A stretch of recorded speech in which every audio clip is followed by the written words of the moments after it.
Now, whenever someone goes to pin us across side, we're about to form defensive frames so we can move inside those wedges that he's placing around our body.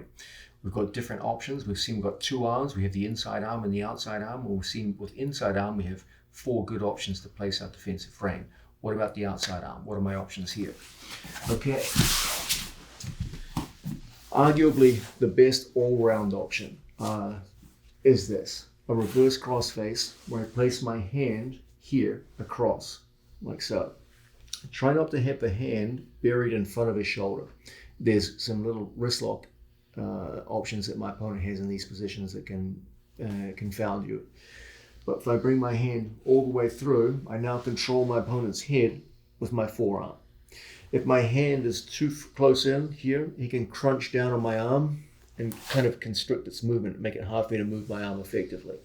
It's very hard for him to do that if I have the whole length of my hand going across to the shoulder and tricep.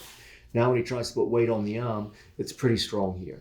Okay, this enables me to move the head in various directions, gives excellent control of my opponent's head. So that's one excellent defensive option. Again, the idea is don't have your hand here in front of his chest. There's some wrist locks from here and your arm can be crunched down and pinned.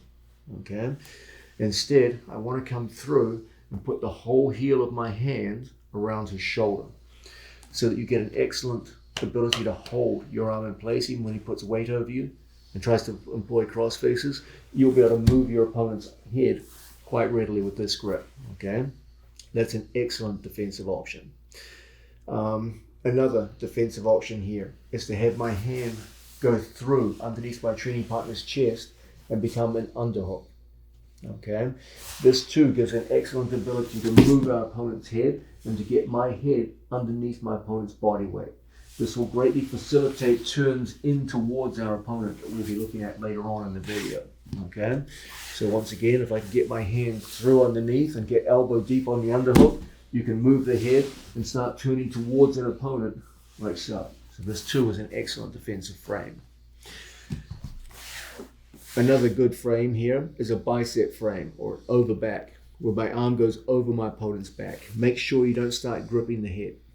Okay, that's not going to help you at all. Just have your arm sort of over your opponent's back.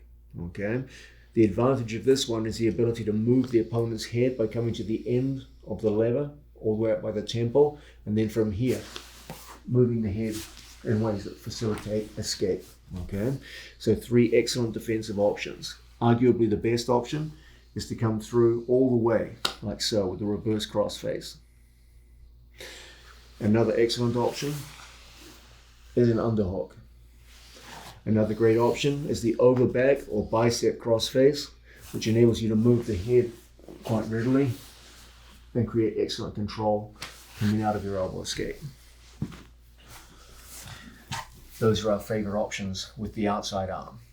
Once we get good frame positions with inside arm and outside arm, you're going to have a lot of choices as far as your escapes from side pins.